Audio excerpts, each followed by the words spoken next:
Hello friends! We continue to monitor the events on the fronts of Ukraine and Russia as well as the news. But before we begin, please give this video a like, subscribe to the channel and click the bell icon to stay updated on all the latest news.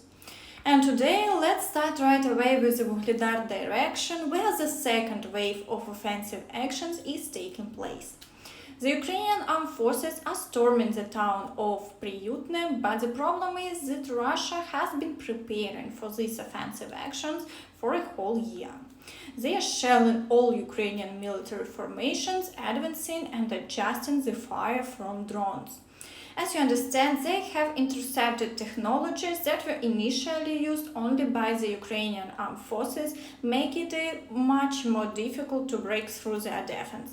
They also have aviation, and in a case of serious danger, they carry out airstrikes on Ukrainian military equipment. So, as you can see, there won't be rapid progress for now.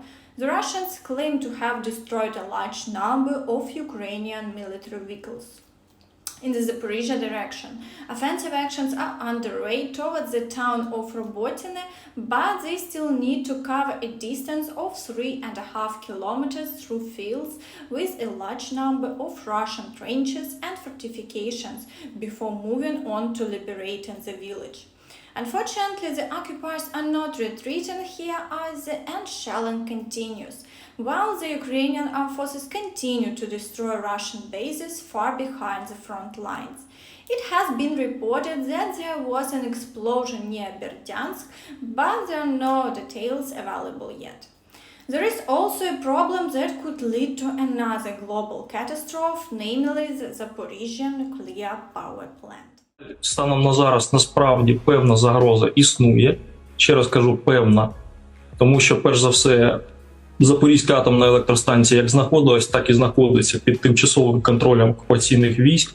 І правда в тому, що, знищивши греблю, вони зруйнували нормальний доступ води до охолоджувачів, які працюють на Запорізькій атомній електростанції. Це перше.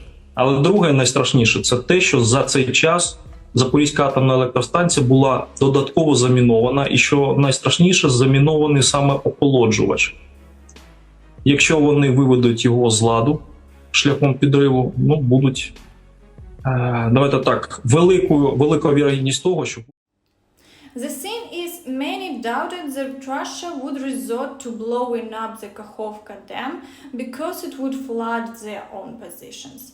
But as it turned out, they did it, so now there is no doubt that another disaster is being prepared. The exclusion zone, which could cover an area of 30,000 square kilometers, and the contamination zone, which could cover approximately 2 million square kilometers, have been shown online. New photos of the Kakhovka reservoir have also emerged, showing it turning into a desert. As you can see, there is still some water remaining in the southern part, and its level appears to be minimal. These photos were taken with a 2-week time difference. In the Kherson direction, shelling continues along the entire front line, and the situation hasn't improved yet. Russian forces have shelled the Kherson region 72 times. 2 people have been killed and 8 others have been injured. In the Avdiivka direction, the occupiers are actively advancing and shelling. Although the Ukrainian armed forces are not conducting active counteroffensives here, they're trying to push the front line away from Donetsk without waiting for attacks. Therefore, periodic assaults on the southern outskirts of Avdiivka are carried out.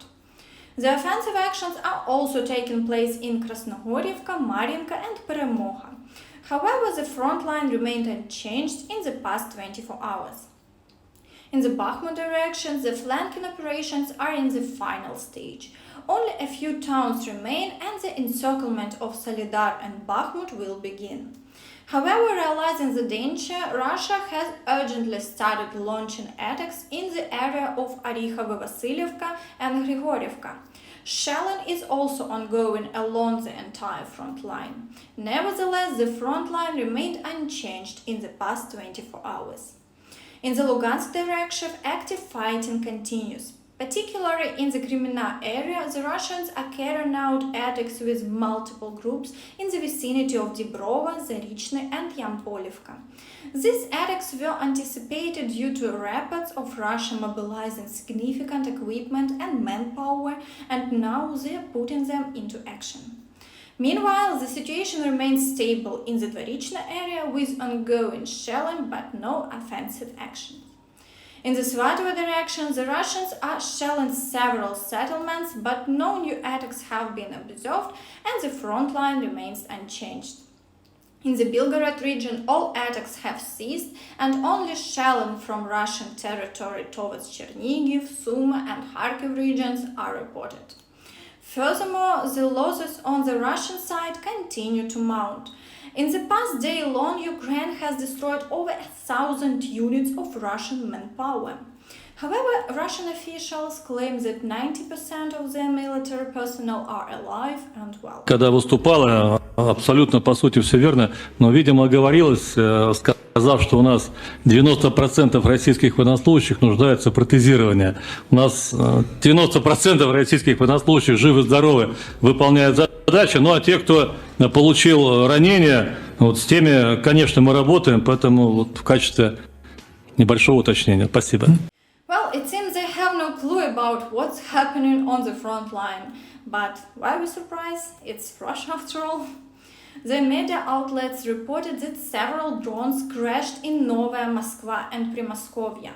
It is noted that the first drone presumably exploded in the sky near the village of Lukino in Novaya Moskva. Emergency services are working at the scene.